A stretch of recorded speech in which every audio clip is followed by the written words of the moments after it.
Have you ever found yourself in two places at once? It sounds like something out of a rather marvelous fantasy, doesn't it? But I assure you, it's quite possible. Tucked away in the heart of Europe is an airport that performs this very trick every single day. Basel-Mulhouse Airport, or EuroAirport as it's splendidly known, isn't just an airport, it's a geographical riddle. A place where one can land in France and with a few steps, find oneself in Switzerland. It's a testament to human cooperation, a concrete and glass symbol of how nations can work together. This isn't just about catching a flight, it's about experiencing a living, breathing border anomaly that defies our simple notions of geography. The very idea is utterly captivating.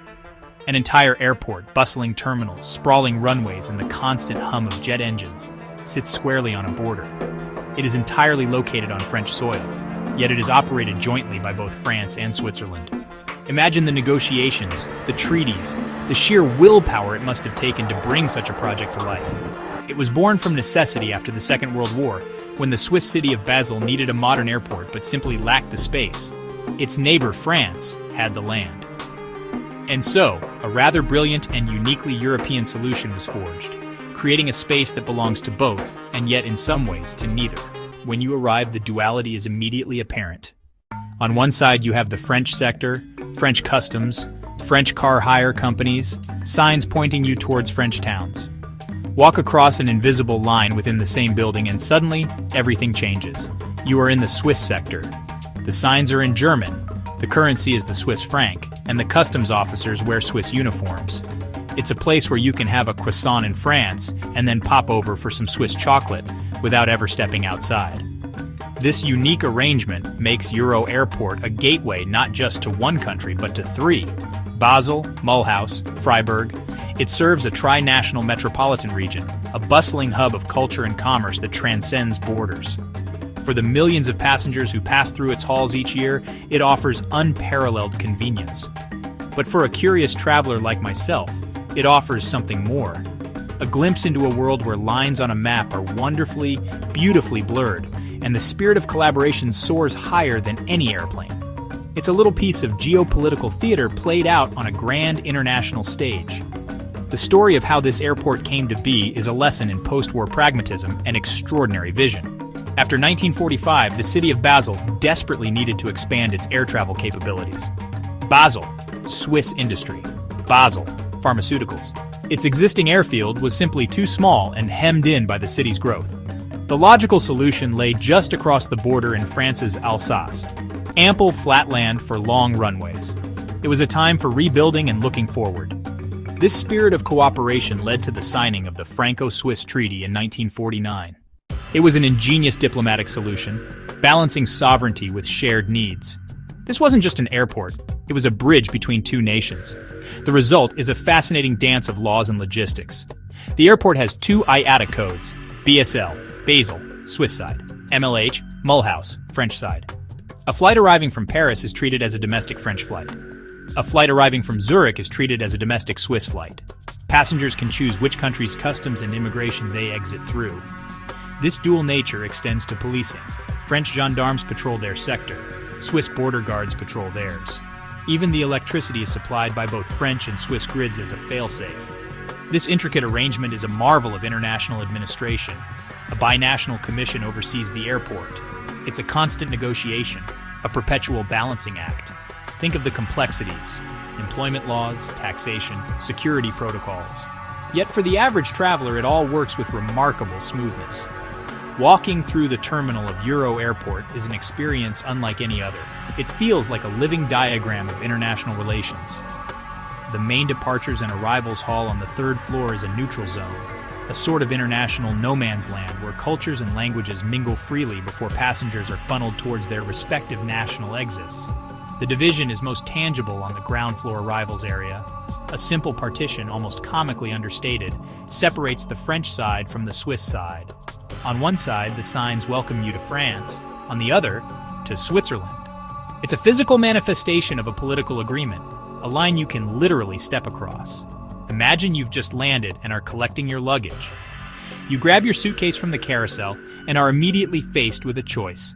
Turn left and you'll find yourself going through the French exit, perhaps to rent a Peugeot and drive off into the lovely Alsatian wine country. Turn right, and you'll be heading through the Swiss exit, ready to hop on a bus to downtown Basel to admire its fabulous art galleries. For those of us who delight in the quirks of travel, this moment of choice is pure joy. It's a simple, everyday decision for locals. But for a visitor, it feels like a secret portal between two worlds contained within a single building. The design cleverly manages this duality. The customs-free road from Basel allows Swiss-bound traffic to reach the Swiss car parks and exit points without any French border formalities. This creates a sort of Swiss bubble on French territory. It's a geographical sleight of hand, made possible by treaties and a shared desire for convenience. This setup has a tangible effect on the traveler's experience. Prices can differ from one side to the other. The snack bar in the French sector might have different offerings and prices than the one just a few meters away in the Swiss sector. The car rental agencies fiercely compete, with rates varying depending on which country's desk you approach. For the savvy traveler, it presents an opportunity. Need to rent a car for a trip through Germany? It might be cheaper to rent from the French side. It's a delightful game of cross-border strategy, played out while waiting for your flight to be called. My own fascination with these curious borders isn't just academic, it's rooted in personal experience. I recall a trip years ago, long before a EuroAirport entered my mind, when I found myself in a town absurdly split in two. The town is called Basel, a cartographer's nightmare and masterpiece. It's a Dutch town, Basel-Nassau, peppered with over 20 Belgian enclaves of Basel-Hertog. Those Belgian parcels are scattered like confetti, some no larger than a single house or garden. The border wasn't a river or a wall, it was white crosses painted on the pavement. One moment I was in the Netherlands, the next, with one step, I was in Belgium. The line ran through shops, restaurants, private homes. I saw a house with the front door in the Netherlands, the back garden in Belgium. Nationality of a home is decided by the front door. Imagine the postal confusion. It was wonderfully mad. The locals took it in stride. For them, it was just life. Taxes and municipal services were a constant puzzle. There were 2 town halls, 2 police forces, 2 fire brigades, 2 post offices. I sat at a cafe where the border cut the terrace. My table was in Belgium, the opposite chair in the Netherlands. The waiter joked about serving wine on the right side, different laws and taxes. A perfect example of abstract lines making concrete oddities. That experience changed how I see borders. They're not always stern barriers. Sometimes they're playful, whimsical lines in daily life. It made me seek other peculiar pockets. Borderlands like Basel and EuroAirport hold the best stories.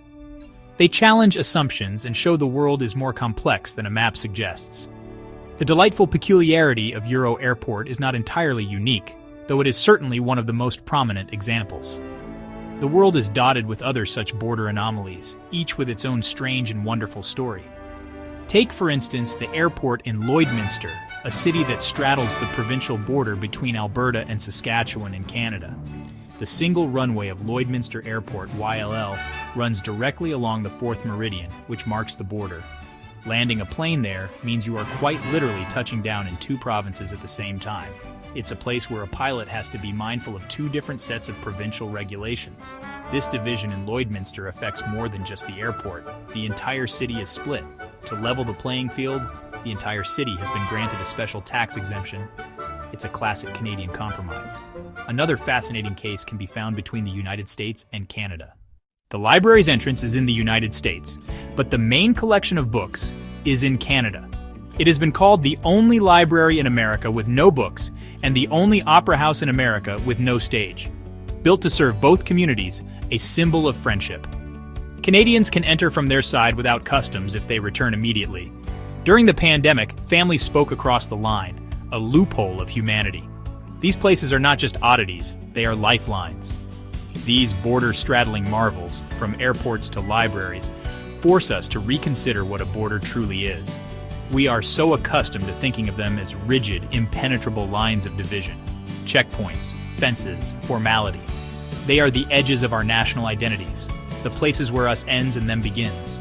Yet, places like EuroAirport, Basel-Hertog turn this entire notion on its head. They demonstrate that borders can also be points of connection, cooperation, shared identity. They are not just edges, but seams that stitch different cultures and communities together.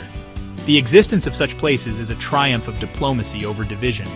It takes immense trust and goodwill to operate an airport on another country's soil, to manage a town riddled with foreign enclaves. These arrangements require constant communication, compromise, shared understanding. They are living proof that nations can collaborate on even the most intricate of matters. In a world pulling apart, these examples of integration feel more inspiring than ever. They are quiet monuments to what is possible when we choose to work together. For the traveler, these anomalies provide discovery and delight. Stumbling upon a line of crosses on a pavement, choosing which country to exit into from an airport terminal, pure magic. It's a break from the ordinary, a little secret the world has shared with you. It transforms a journey into an adventure, a geography lesson brought to life. These places spark curiosity. Ultimately, these border quirks remind us of the human element of geography. The lines on our maps were drawn by people, driven by history, politics, sometimes sheer chance. Because they are human constructs, they can be reimagined and renegotiated. An airport in two countries is not just logistics, it's a statement of intent. We are more connected than divided. Shared needs can transcend national differences. With imagination, even a border can become a bridge. Why do these in-between places capture our imagination so completely? I believe it is because they represent a departure from the neat, orderly world we expect. We are taught from a young age that countries are distinct entities with clear boundaries. A place that defies this simple categorization feels special, almost magical, like finding a secret passage in a familiar house.